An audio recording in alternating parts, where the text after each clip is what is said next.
ये अपना यहाँ पे हम जो है वो कुछ चीजें समझने की कोशिश कर रहे हैं। अच्छा, हम जो है जब चीजों को समझने की कोशिश करते हैं कम्पिटिटिव एग्जाम्स के पॉइंट ऑफ व्यू से, हमारे लिए बहुत जरूरी होता है कि हम चीजों को डिटेल से समझने की कोशिश करें। ऐसा नहीं होना चाहिए कि जब भी हम किसी चीज को देखें तो हम सिर्फ सरफेस लेवल पे उस पर बात करें और सरफेस लेवल पे ही हम जो है उन चीजों को समझने की कोशिश करते चले। तो हमें डिटेल में जाना पड़ेगा। आज का लेक्चर हमारा जो है वो बड़ा इम्पोर्टेंट है, बहुत अहम है। आज बेसिकली हमें स्ट्रक्चर को समझने की कोशिश करनी है। जब भी हम ऐसे की बात करते हैं, डेफिनेटली कॉम्पिटिटिव एग्जाम्स में लिखा जाने वाला जो ऐसे है, ऐसा तो मुमकिन है नहीं कि वो ऐसे जो है वो विदाउट एनी रीजन हो। मैंने टाइम एंड अगेन आपसे कहा और डेफिनेटली आपने भी इसको समझने की कोशिश की। जब हम स्ट्रक्चर की बात करते हैं, हमारा जिस्म है, हमारी बॉडी है, उसका एक स्ट्रक्चर है। उस बॉडी के ऊपर जो है वो सर है, स्केलेटन है। तो आपको कैसा लगेगा कि अगर जो है वो किसी ने आपको ड्राइंग जो है वो बनाने के लिए कहा और आपने जो है वो ड्राइंग कुछ इस तरह की बनाई कि यहाँ पे जो है नीचे अगर मैं ड्रा कर पाया, और ये जो है वो आपने क्या किया, ये जो है वो कोई इस तरह से ड्राइंग बनाने की कोशिश की, एक स्ट्रक्चर जो है वो बिल्कुल हो, और नीचे जो है वो यहाँ पे आपने उसकी बेली बना दी, ठीक है, और नीचे लेग्स लगा दी, उल्टा बना दिया। डेफिनेटली जो पर्सन जो है आपको इवेल्युएट करेगा, वो इसके लिए आपको कोई भी नंबर नहीं देगा, क्योंकि आपने उसके स्ट्रक्चर को फॉलो नहीं किया। इसी तरह से कम्पिटिटिव एग्जाम्स के अंदर हमें सबसे पहले जो है वो अपने स्ट्रक्चर को समझना होता है। कैसे होता है क्या? देखिए, बहुत बात होती है ऐसे के ऊपर, there are lot many other people जो ऐसे पे बात करते हैं। लेकिन ये एक चीज समझ लीजिएगा कि ऐसे जो है वो ग्रुप का नाम है। कैसे ग्रुप का? पैराग्राफ्स के ग्रुप का। यहाँ तक चीज समझ में आ जानी चाहिए कि ऐसे जब भी हम नाम लेंगे, ऐसे का मतलब होगा कि ग्रुप है, पैराग्राफ्स का ग्रुप है, और एक ऐसा ग्रुप है जो कि सिंगल टॉपिक के ऊपर बात कर रहा है। अब यहाँ तक क्या ही अच्छा होता कि डेफिनेशन जो है वो बड़ी मजे की होती है और बड़ी क्लियर हो जाती। लेकिन कहानी में असल ट्विस्ट यहाँ पे आता है कि जब उसका एक सेंट्रल मेन थीम होना चाहिए। पार्टिसिपेंट्स, अगर आपने ग्रुप ऑफ पैराग्राफ्स लिखने हैं जो एक सिंगल टॉपिक के अंदर है, लेकिन अगर उसके अंदर मेन थीम नहीं है तो वो ऐसे नहीं है। अगर इसके अंदर सिंगल टॉपिक से वो बात नहीं कर रहा तो वो ऐसे नहीं है। अगर उसके अंदर ग्रुप ऑफ पैराग्राफ्स नहीं है तो वो हमारे पास ऐसे नहीं है। तो हमें यहाँ पे एक ऐसे के अंदर तीन प्री रेक्विजिट चीजें पता चलेगी। ये जो तीन चीजें मैंने डिस्कस की हैं एक ऐसे के अंदर होनी चाहिए, वो बताइएगा कौन कौन सी हैं, जो चैट बॉक्स में लिखिएगा ताकि मुझे पता चल जाए कि आपको पता चल गया। एक ऐसा हमारे पास an essay is the group of paragraphs about a single topic having a central main thing. So ये तीन चीजें जो हैं एक ऐसे के अंदर होनी चाहिए। अब आप करते क्या हैं, जब आप ऐसे लिखते हैं तो आप उसके अंदर या तो सेंट्रल मेन थीम से हट जाते हैं, या सिंगल टॉपिक से हट जाते हैं, या पैराग्राफ जो है वो एक तरतीब में नहीं होते। हमें डेफिनेशन जो है वो समझ में आ गई। गुड नहीं बेटे, वेरी गुड। अच्छा जी, यहाँ तक कहानी जो है वो बड़ी अच्छी है। ऐसे में किसी ने क्वेश्चन किया कि कम से कम पैराग्राफ कितने होने चाहिए। कम से कम तीन पैराग्राफ होने चाहिए, लेकिन ये रूल सीएसएस में एप्लीकेबल नहीं होता, ये कम से कम का है। ठीक है। अब मुझे ये बताइएगा कि सीएसएस में कितने कम से कम पैराग्राफ होने चाहिए। सीएसएस के पेपर में कम से कम कितने पैराग्राफ होने चाहिए?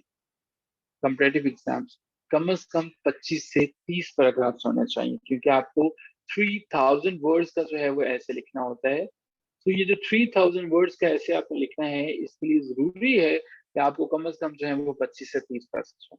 सो ये तो हो गई कुछ बेसिक बेसिक सी बातें स्ट्रक्चर के ऊपर। अब थोड़ा सा हम आगे मूव ऑन करने की कोशिश करते हैं। देखिए, मैं अक्सर एस्पिरेंट्स को ये रिक्वेस्ट करता हूँ, आपकी ये पहली शीट है, वो कहते हैं सर हमने शुरू कैसे करना है। आउटलाइन के बाद ये ऐसे का पहली शीट है। अगर आप यहाँ पे, लेकिन आउटलाइन के बाद आपने टाइटल नहीं लिखना है, ठीक है।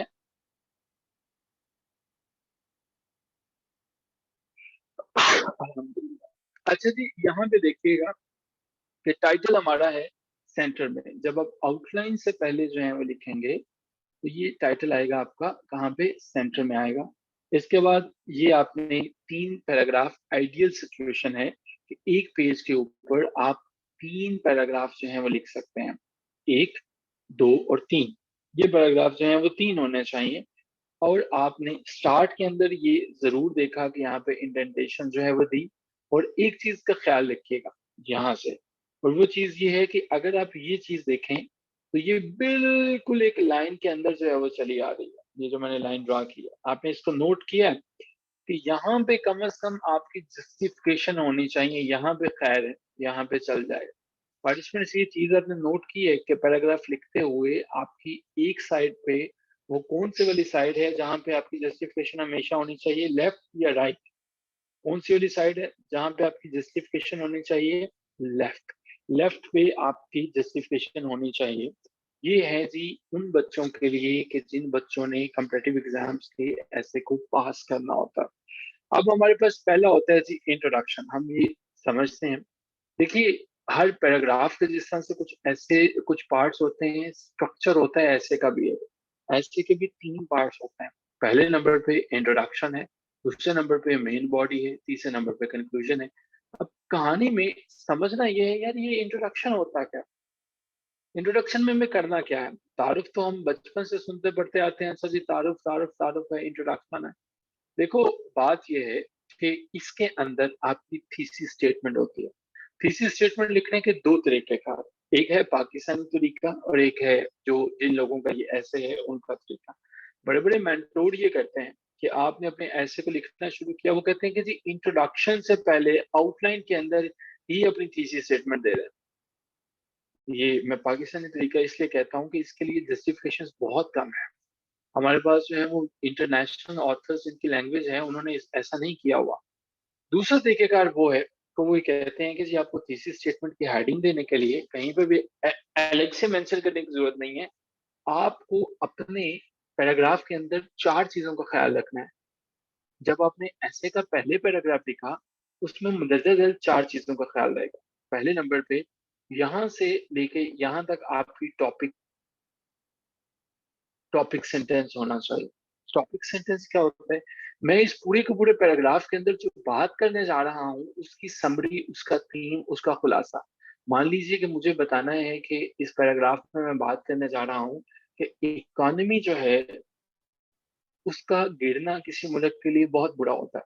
तो शायद मैं पहली मेरी जो टॉपिक स्टेटमेंट होगी, जो पहली लाइन होगी, वो ये होगी कि जदीद दौर के अंदर इकोनॉमी या मुईशत जो है, वो कौमों की इज़्ज़त और ज़िल्लत का पैमाना उनका तयीन करती है। अदनान अमजद साहब कह रहे हैं प्लीज़ शेयर स्क्रीन। अच्छा तो सभी लिखिएगा स्क्रीन इज़ विज़िबल, ताकि हमें पता चले कि किस-किस को विज़िबल है। जिस-जिस को विज़िबल है वो लिखेंगे स्क्रीन इज़ विज़िबल। वो ज़रा लिखिएगा स्क्रीन इज़ विज़िबल।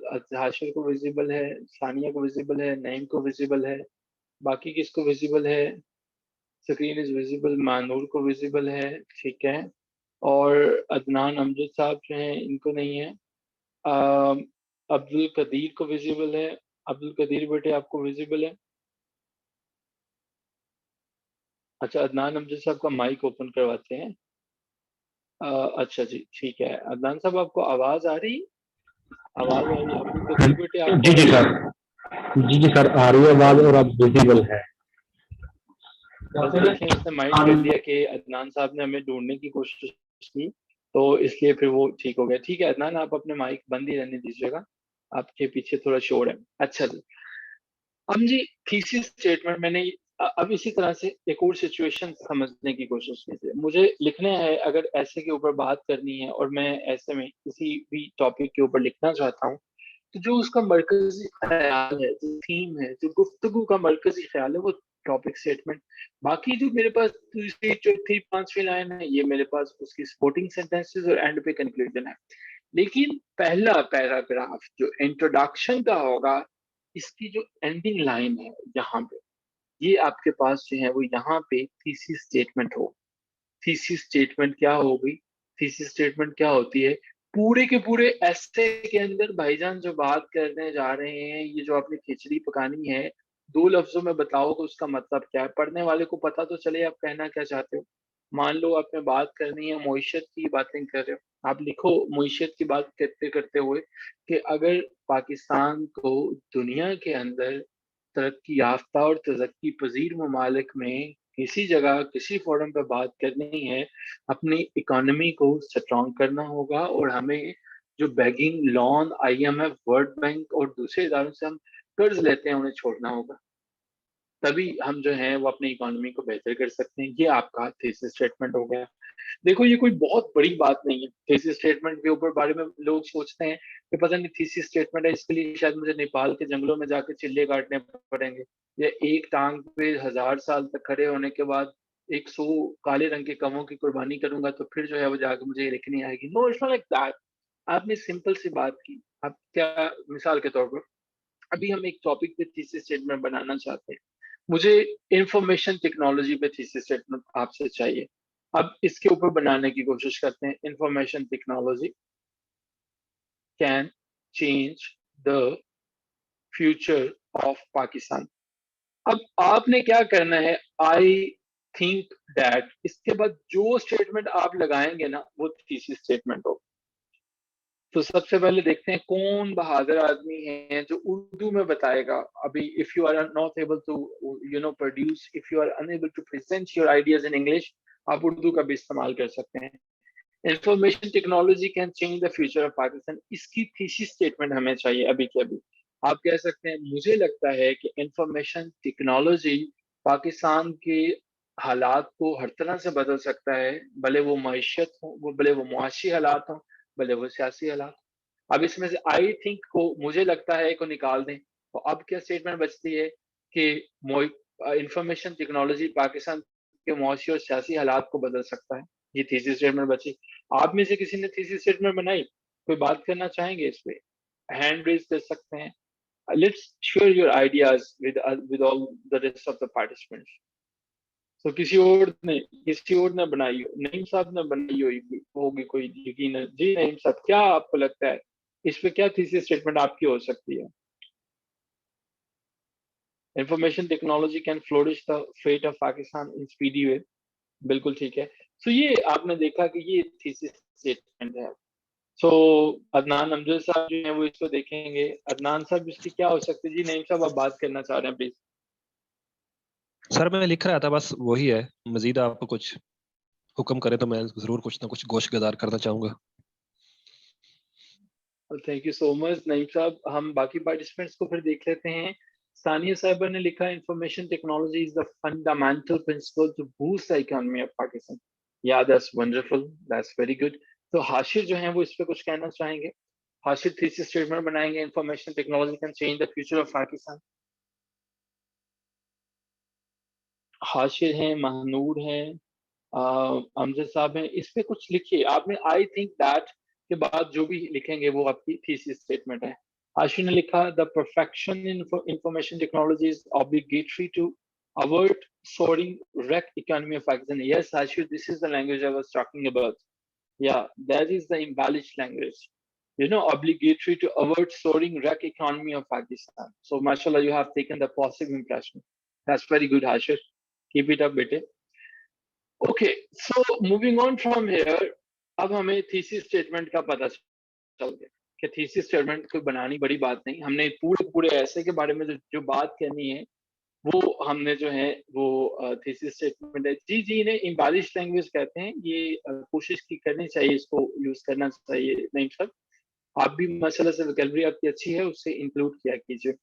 अच्छा जी, इसके बाद इंट्रोडक्शन के बाद कहानी में अगला मोड़ आता है जी, द मेन बॉडी।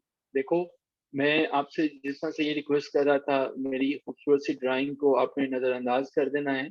और अगर हम जो है वो जो मेन बॉडी है, मेन बॉडी का काम क्या होता है? थीसिस स्टेटमेंट अगर कहीं पे ये ब्रेन का काम कर रही है, ये जो ब्रेन है इसके बारे में डिटेल बता रही है कि ये है, यहाँ पे ब्रेन है, तो मेन बॉडी से उसको हटना नहीं चाहिए। जो पैराग्राफ यहाँ पे थीसिस स्टेटमेंट के बाद आएंगे, जितने भी पैराग्राफ चलेंगे, वो क्या करेंगे, वो सब के सब बात करेंगे इंट्रोडक्शन की, उसी मेन आइडिया के ऊपर रहेंगे। ब्रेन जो है वो पहले पैराग्राफ में बताया, इसका कलर चेंज कीजिएगा जरा, कोई भी कर दें। यहाँ पे हमारे पास ब्रेन है, ये मेन आइडिया जो है वो, और यहाँ पे जो बाकी बॉडी के सारे, क्या ऐसा मुमकिन है कि हमारी बॉडी जो है वो दिमाग के बगैर जो है वो चल सके? It's not possible. नहीं मुमकिन है।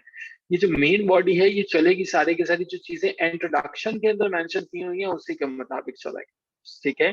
सो अब हम क्या करते हैं कि अब जो है ये जो चीज हमने ड्रॉ की है इसको पढ़ने की कोशिश करते हैं। अब जब हम इसे पढ़ेंगे तो हमें शायद चीजें जो है वो ज्यादा अच्छे से समझ में आएंगी। इस पैराग्राफ में लिखा क्या, और जी मानूर जरा ये मेन बॉडी को पढ़िएगा प्लीज। ये मेन बॉडी में क्या कह रहा है? These are the paragraphs that explain and support the thesis statement and come between the introduction and the conclusion. There must be one or more paragraphs in the main body of an essay.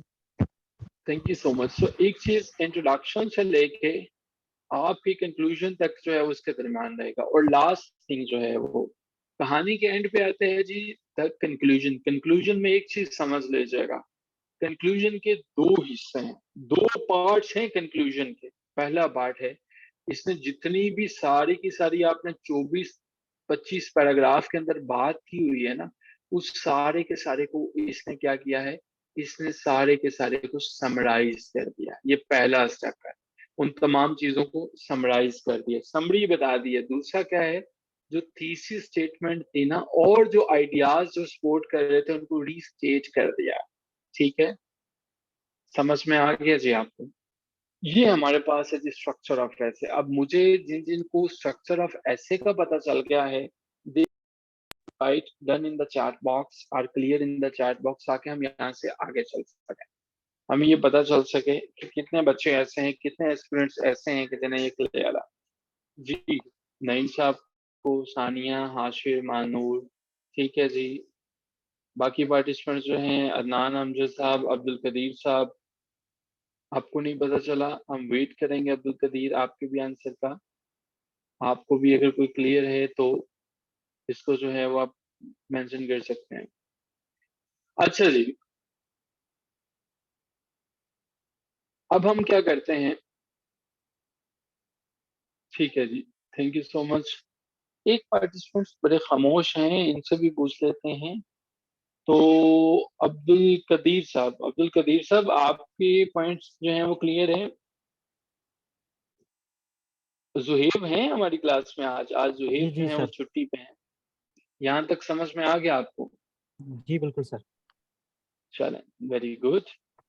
अच्छा जी, अब हम थोड़ा सा आगे चलते हैं। अब अब्दुल कदीर साहब अगर आप चाहें तो आपकी खामोशी की भी वैसे हम रिस्पेक्ट करते हैं, लेकिन चैट बॉक्स है, अगर आप उनमें अपने ख्यालात का इजहार करना चाहें बाकी स्टूडेंट्स की तरह, तो ये भी आपके लिए एक ऑप्शन मौजूद है। अच्छा जी, changing English the African American influence, पहले नंबर पे टाइटल देखिए। जब हम CSS PMS के पेपर्स को देखते हैं, एक चीज याद रखिएगा कि टाइटल जहाँ पे आउटलाइन नहीं मांगी होती, ये वहां पे भी आउटलाइन बना दिया करें, ये अच्छा है। मुझे अभी क्या करना है, मैं इस स्क्रीन को थोड़ा सा छोटा कर रहा हूँ। आप चाहें तो आप जूम इन कर सकते हैं, जितना चाहें जूम इन कर सकते हैं। आपको ये पढ़ना नहीं है, आपको ये याद नहीं करना है। आपने सिर्फ ये बताना है कि सर इसमें इंट्रोडक्शन यहाँ से शुरू होता है, यहाँ पे खत्म होता है। मुझे इंट्रोडक्शन बताइएगा कि कहाँ पे इंट्रोडक्शन कहाँ से शुरू होता है, कहाँ पे खत्म होता है। एंड लेट्स सी कि कौन से जो है वो सबसे पहले हमें बताते हैं। वेरी गुड हाशिर, हाशिर बेटा आपने तो महफिल जीत ली। हाशिर ने सबसे पहले जो है वो बताया इंट्रोडक्शन के हवाले से, कि इंट्रोडक्शन कहाँ से शुरू होता है, कहाँ पे खत्म होता है। Very good Hashir. बाकी पार्टिसिपेंट्स देखते हैं कि क्या वो भी सही आइडेंटिफाई कर पाते हैं, या आपके आंसर से मुत्तफिक होते हैं, या वो कोई और आंसर देते हैं। जी बाकी पार्टिसिपेंट्स जो हैं वो नईम साहब ने भी इत्तेफाक किया है हाशिर साहब से, और डॉक्टर सानिया, मानूर साहिबा, अब्दुल कदीर साहब जो हैं, अब्दुल कदीर साहब ही ना, मैंने नाम गलत तो नहीं ले दिया? हाँ अब्दुल कदीर जी। फर्स्ट पैराग्राफ, ठीक है। तो आप सब जो हैं वो फील करें कि मैंने आपके लिए बहुत ज्यादा क्लैपिंग की है। आपका बिल्कुल आंसर ठीक है। ये हमारे पास जो फर्स्ट पैराग्राफ है वो हमारे पास है जी, इसका क्या है, इंट्रोडक्शन। लेकिन एक चीज जरा गौर कीजिएगा, मुझे एक चीज और आपसे पूछनी है, क्या इसमें थीसिस स्टेटमेंट है? क्या इसमें थीसिस स्टेटमेंट है? आप इस पैराग्राफ को पढ़िए और बताइए कि इसमें थीसिस स्टेटमेंट मौजूद है।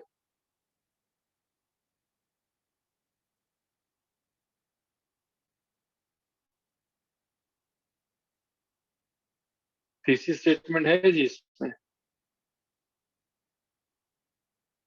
तो हमें ये पता चलता है कि इसके अंदर जो है फर्स्ट पैराग्राफ की एंडिंग लाइन में थीसिस स्टेटमेंट एग्जिस्ट करती है।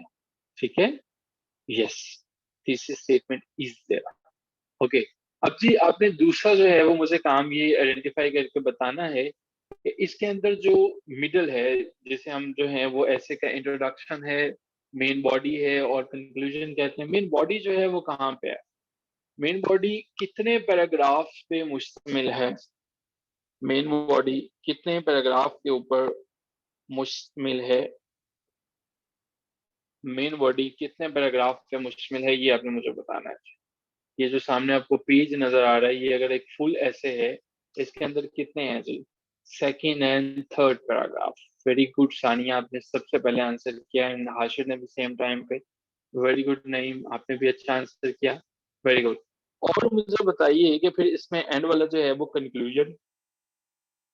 अच्छा, अब आपने एक चीज और नोट करनी है, अब मैं जूम इन कर रहा हूँ। आपने ये देखना है, थीसिस स्टेटमेंट वाली ये लाइन जरा एक दफा पढ़ लीजिएगा, गौर से पढ़िएगा, क्योंकि ये चीज कुछ मैं सिखाने जा रहा हूँ आपको जो बड़ी इंपॉर्टेंट चीज है। वो जैसे कहते हैं ना कि मछलियां जो हैं पकड़ना मैं सिखा रहा हूँ आपको, आपको ये समझ में आ जाएगा कि आपको कोई भी ऐसे है उसको टैकल कैसे करना। जिसने पढ़ लिया वो डन लिखे। African American to have both contributed new words to the English words. Done, okay, alright. अच्छा, अब हम ना कंक्लूजन पे चलते हैं। अब मुझे जरा ये बताइएगा कि उसने क्या कंक्लूजन के अंदर जो दो होती है ना रिक्वायरमेंट के कंक्लूजन के अंदर, एक तो पूरा ऐसे समराइज किया हो और दूसरी थीसिस स्टेटमेंट को समराइज किया हो। क्या यहाँ पे उसने कंक्लूजन में समराइज किया हुआ है इसको? क्या कंक्लूजन में उसको समराइज किया हुआ है उसी चीज को जो आपने पढ़ी ऊपर? यस, क्या वो अब लाइन बता सकते हैं कौन से वाली है? Very first line is there, yes. अब मुझे यकीन है, पानी एक गिलास से कहिएगा दे दीजिएगा। मुझे यकीन है कि आपको ये पता चल गया कि आपने अपना कंक्लूजन कैसे लिखना है, कैसे करना है। क्लियर? पार्टिसिपेंट स्ट्रक्चर का पता चल गया आपको कि स्ट्रक्चर में आप अपनी किस तरह से चलेंगे। यहाँ तक कहानी क्लियर है? यहाँ तक चीजें जो है वो क्लियर है? अच्छा जी, अब हम जाते हैं दुनिया की मुश्किल तरीन बात पे। दुनिया की मुश्किल तरीन बात क्या है? खैर, शायद हम जो है वो ये कहेंगे, सर थीसिस को रिप्लेस कौन सी लाइन करेगी? अच्छा, मैं हाजिर साहब क्वेश्चन माजरत थोड़ा समझ नहीं पाया, मुझे आपका माइक ओपन करना पड़ेगा प्लीज, जरा अगर आप बात कर सकें तो ज्यादा मुनासिब है। जी जी। असल में कह रहा हूँ कि थीसिस स्टेटमेंट जो है, इसको कंक्लूजन की कौन सी लाइन में जो है, कौन से सेंटेंस में हम वेरी गुड, वेरी गुड। दोबारा I good the question, very good question Hashir. Hashir बेटे, दो आपकी अपनी मर्जी है। अगर आप जो है इसमें फील करते हैं तो आपको आंसर यहाँ पे भी मिल जाता है कि कौन सी लाइन रिप्लेस कर रही है। आई थिंक कि यहाँ पे आपको पता चल गया कि ये पहली लाइन। दूसरे नंबर पे ये भी मुमकिन है कि आप पहली की बजाय जो दूसरी और तीसरी लाइन में से एक्सप्लेन कर रहे हैं, लेकिन एंड पे नहीं कर सकते क्योंकि वहां पे आपको कंक्लूजन करना पड़ेगा। ठीक है, एंड पे नहीं आएगा ये, या तो पहली लाइन में मेंशन कर दें या मैक्सिमम सेकंड थर्ड तक जा सकते हैं। ठीक है, इससे आगे आप नहीं जा सकते। अच्छा जी, अब हम आगे चलते हैं थीसिस स्टेटमेंट। पाकिस्तान की तारीख में सबसे मुश्किल तरीन बात ये थीसिस स्टेटमेंट है जी। थीसिस स्टेटमेंट बनाना है, क्या होती है थीसिस स्टेटमेंट भाई? देखो, मैं अब आप मुझे थीसिस स्टेटमेंट में दो वाकयात आपके सामने शेयर करता हूँ, आपने मुझे इसका थीसिस स्टेटमेंट बताना है। मैं आज सुबह घर से निकला, घर से निकलते ही मैंने सोचा कि रोजाना मैं अपनी जॉब पे जाता हूँ, आज मैं पार्क में चला गया। मैंने सारा दिन पार्क में गुजारा। पार्क में गुजारने के बाद मैंने देखा कि हर बंदा सर झुका के नीचे मोबाइल फोन पे अपना टाइम जाया कर रहा था। मुझे देख के बड़ा दुख हुआ कि मुल्क कौम के ये जो बच्चे हैं ये अपने मुस्तकबिल के साथ क्या कर रहे हैं। सो पाकिस्तान को अगर तरक्की करनी है तो उन्हें अपनी नौजवान नस्ल को ऊपर खास तवज्जो देनी पड़ेगी। अब इस गुफ्तगू में क्या आप आइडेंटिफाई कर सकते हैं कि मैंने थीसिस स्टेटमेंट कहाँ पे बोली? कौन सी ऐसी लाइन है? Yes, that is the last line. और आपको क्यों लास्ट लाइन लगी? क्या आपको कौन सी ऐसी बात फील हुई कि ये यही थीसिस स्टेटमेंट हो सकती है? ऐसा क्या हुआ कि यही जो है वो तीसरी स्टेटमेंट हो सकती है, क्योंकि वहां पे एक चीज एग्जिस्ट करती थी, and that is the main idea. जो मुझे लगा वो मेन आइडिया। सो थीसिस स्टेटमेंट एक ऐसी स्टेटमेंट है कि भाई ये जो ऐसे लिख रहे हो, ये ऐसे क्यों लिख रहे हो, मकसद क्या है, कोई स्टैंस लेना चाह रहे हो, किसी चीज पर बात करना चाह रहे हो, वो बात कहना क्या चाहते हो, आइडिया क्या है, वो जो आइडिया जब आपने बताया वो थीसिस स्टेटमेंट है। अच्छा, थीसिस स्टेटमेंट के साथ जो है वो टॉपिक सेंटेंस की भी कहानी आ जाती है। टॉपिक सेंटेंस आप जानते हो, हर पैराग्राफ की पहली लाइन जो है वो टॉपिक सेंटेंस है। अब टॉपिक सेंटेंस जो है वो पैराग्राफ की मेन हेडिंग देती है, और ये क्या होती है, आपके पास जो है वो टॉपिक सेंटेंस पहले आता है, और थीसिस स्टेटमेंट जो है वो इंट्रोडक्टरी पैराग्राफ के एंड पे आती है। अगर कभी आपको कोई भी कहे कि थीसिस स्टेटमेंट तो यहाँ आनी है, यहाँ आनी है, तो आपने क्या करना है, आप सिंपल से एक काम करेंगे। ये पेज हम देखने जरा, 6 जो है वो ये हमारे पास जो किताब है, इस किताब के आ जाएंगे पेज नंबर फर्स्ट पे। कैसे आएगी, एकदम फर्स्ट पे ये है जी। आप इन किताब पर रेफरेंस ले लीजिए, academic writing from paragraph to essay. ये बहुत इंपॉर्टेंट किताब है। बहुत से राइटर्स जो हैं वो इसको जो है वो डोरथी ई ज़ेमक ने लिखा, और इनकी क्वालिफिकेशन जो है वो ये सारे के सारे फॉरेनर्स हैं, ये पाकिस्तान के राइटर्स नहीं है। ये वही राइटर्स हैं कि जिन्होंने ऐसे को लिखना सिखाया, ठीक है, नेटिव इंग्लिश राइटर्स के लिए।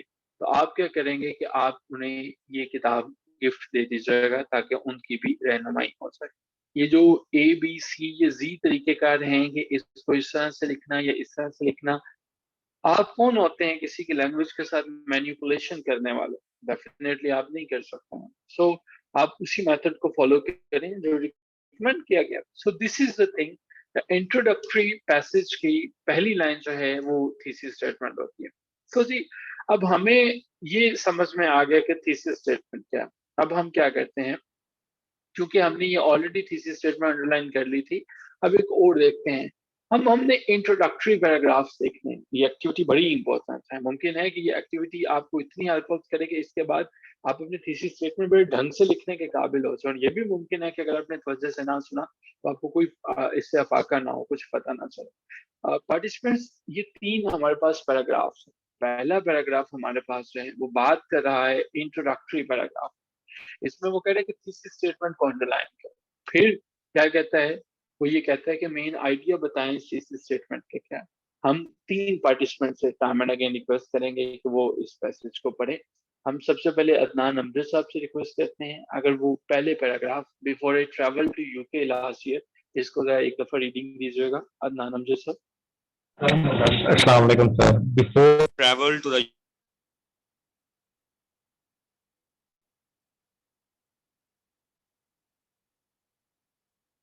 अदनान अमजद साहब जो हैं वो मुझे ऑडिबल endless नहीं cups है। of tea. These foods are popular in Britain, but during my travels, I discovered that there is so much more to eating in the UK. People from all over the world have made their home in Britain, and they have bought with them their own food. Even in small towns, you can find Chinese, Indian, Italian restaurants amongst other. The UK can be divided into different regions that each has its own characteristic food influenced by the culture of the people who live there. Thank you so much, thank you so much. अच्छा जी, अब हमारे पास जो question है वो question ये है कि आपने इसका थीसिस स्टेटमेंट बतानी है कि वो थीसिस स्टेटमेंट क्या है। एक चीज आपने ये, आपने इस पैराग्राफ का एक टाइटल बताना है, इसका टाइटल क्या है, तीसरा इसका मेन आइडिया। पहले हम थीसिस स्टेटमेंट की बात कर लेते हैं। जरा थीसिस स्टेटमेंट बता सकते हैं कि इसकी थीसिस स्टेटमेंट जो है वो कौन सी है? जी पार्टिसिपेंट्स।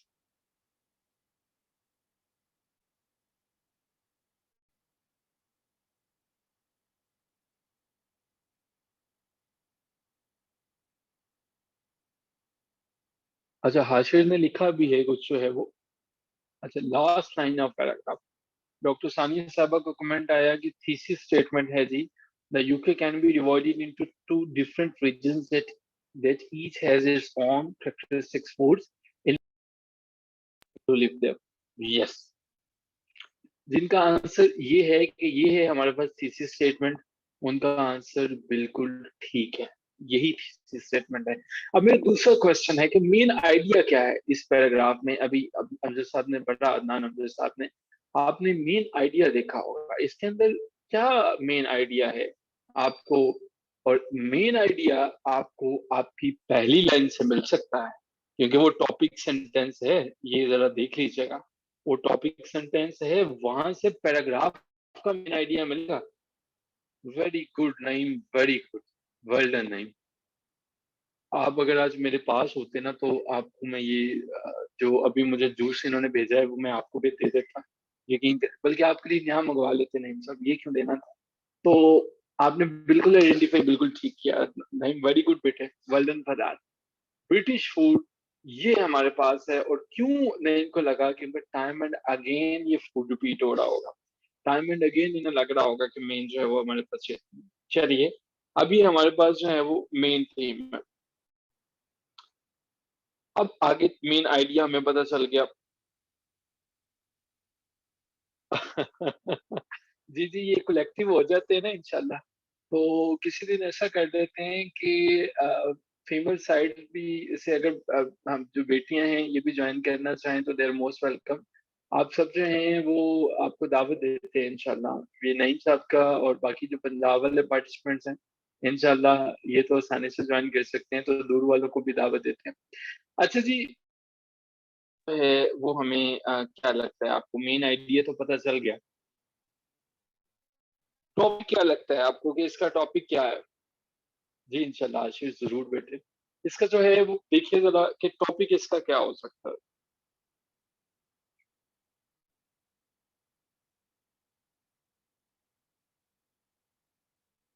इकट्ठे होके बॉर्डर पे आ जाए, अच्छा, नईम साहब करीबन लगता है किसी बॉर्डर के करीब करीब रहते हैं।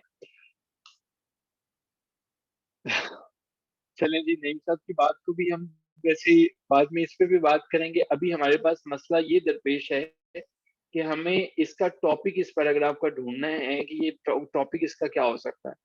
तो जी टॉपिक कहीं छुपा हुआ है पहली लाइन के अंदर, ठीक है, और ये भी मुमकिन है कि जो मेन थीम है वो भी टॉपिक हो सकता है, ये मैं आपको एक हिंट दे सकता हूँ, ठीक है। सो क्या लगता है आपको क्या टाइटल होगा। Yes, very good Sania, cousins of Britain हो सकता है, ब्रिटिश फूड हमारे पास हो सकता है। चलें जी, फेयर इनफ, यहाँ पे तो हमने कामयाबी से आइडेंटिफाई कर दिया। अब जरा आगे चलते हैं, एक और पैराग्राफ को देखने की कोशिश करते हैं, और ये हम जो है वो देखते हैं कि ये क्या पैराग्राफ है। चलिए, everybody knows the koala, that sweet Australian animal that resembles a teddy bear. Although koalas look like toys, they're actually strong climbers and spend their days in treetops. Mother koalas carry their babies around from tree to tree in a pouch or pocket on their stomach. Although there were millions of koalas in Australia in the past, they are no protected species of animal. As a result of human population growth, deforestation, and hunting, the number of koalas has declined. क्या है जी इसकी thesis statement. पहला question, thesis statement. जी thesis statement जो है वो क्या है। अब्दुल कदीर साहब की तरफ से कोई रिस्पांस नहीं मिल रहा। हमजद साहब भी, मुझे लगता है अदनान हमजद साहब भी कहीं दोस्तों के साथ मसरूफ हैं। अच्छा जी, ठीक है, अदनान साहब तो रिस्पॉन्ड कर रहा है। लास्ट लाइन, क्यों जी, क्योंकि हमारे पास जो है वो सारे के सारे पैराग्राफ का मेन थीम इसी में आ रहा है। As a result of human population deforestation and hunting, the number of koalas has decline, ये हमारे पास जो है वो तीसरी स्टेटमेंट है। अच्छा जी, सो पार्टिसिपेंट्स, अब टॉपिक इसका क्या हो सकता है। टॉपिक हमेशा आपको फाइंड आउट करने के लिए हेल्प आउट मिलेगी या तो फर्स्ट लाइन में या एंड वाली लाइन में, और करना है इनमें से कहीं आपका टाइटल जो है वो छुपा हुआ है। टाइटल क्या है जी इस पैराग्राफ का। एक सिंपल वर्ड भी टाइटल हो सकता है। Very good Ashif, well done Ashif. Koalas, sweet animal, koala, very good. अच्छा जी, ये तो हो गया कॉलर। इस पैसेज को लिखने की वजह क्या है, इसका मेन आइडिया भी कोई ना कोई होगा। एक दो लफ्ज में बताइए। ओह, वेरी गुड सानिया बेटे, what a wonderful sentence you have written down. Reduction of koalas at the brink of extinction, या डिफॉरेस्टेशन भी है, लेकिन शायद जो है वो अदनान बेटे इसमें वो बात करना चाह रहा है कि कॉलर्स जो है वो खत्म हो रहे हैं। तो अब आपको तीन चीजें जो है वो आइडेंटिफाई करना आ गई। तो अब हम क्या करेंगे, एक असाइनमेंट दे रहे हैं आपको, और वो असाइनमेंट है कि इस पैसेज में आपने ये ढूंढना है कि इस पैसेज में कहाँ कहाँ पे क्या क्या चीजें एग्जिस्ट करती हैं, मेन आइडिया, थीसिस स्टेटमेंट और बाकी चीजें। अब हमने दो चीजें समझनी है। एक हमें ये समझना है कि स्ट्रॉन्ग थीसिस स्टेटमेंट क्या होती है, एक हमने ये समझना है कि वीक क्या होती है। डेफिनेटली हमें वीक तो नहीं लिखनी है। अच्छा जी, एक थीसिस स्टेटमेंट जो है, एक ऐसी स्टेटमेंट होती है जो कि ऑथर का ओपिनियन देती है, जो ऑथर ने जो बात करनी होती है उसके ख्याल के ऊपर बात करती है, ओपिनियन देती है, या एक इम्पोर्टेंट आइडिया देती है अबाउट द टॉपिक के बारे में। अब आपको पता चल गया कि थीसिस स्टेटमेंट आपका ख्याल भी हो सकता है, इम्पोर्टेंट आइडिया। आज भी हम सीएसएस के ऐसे के इंशाल्लाह आउटलाइन बनाएंगे कि थीसिस स्टेटमेंट खुदा ना खास्ता अल्लाह माफ फरमाए कोई ऐसा सहीफा है जो आसमान से उतरेगा फिर ही आप लिखेंगे। It's not like that. It is a simple statement जो आपका ओपिनियन हो सकता है या इंपॉर्टेंट आइडिया हो सकता है। अच्छा जी, अब ये जो इम्पोर्टेंट आइडिया है ना, ये एक ऐसा होना चाहिए कि इसको डिस्कस भी किया जा सके, इसको एक्सप्लेन भी किया जा सके। अब मैंने आपको दो चीजें बता दी। थीसिस स्टेटमेंट पहले तो आपका ओपिनियन हो सकता है या आपका इम्पोर्टेंट आइडिया हो सकता है। यहाँ तक मुझे यकीन है आपको समझ में आया। अब आप इसको डिस्कस भी कर सके और इसको एक्सप्लेन भी कर सको आइडियाज के साथ। इस बात को समझते हैं, क्लास को दोबारा ज्वाइन करते हैं उसी लिंक से, और यहीं से अपनी गुफ्तगू को आगे बढ़ाते हैं। उसी लिंक से क्लास को दोबारा ज्वाइन करें और हम इसे यहीं से आगे लेकर चलते हैं।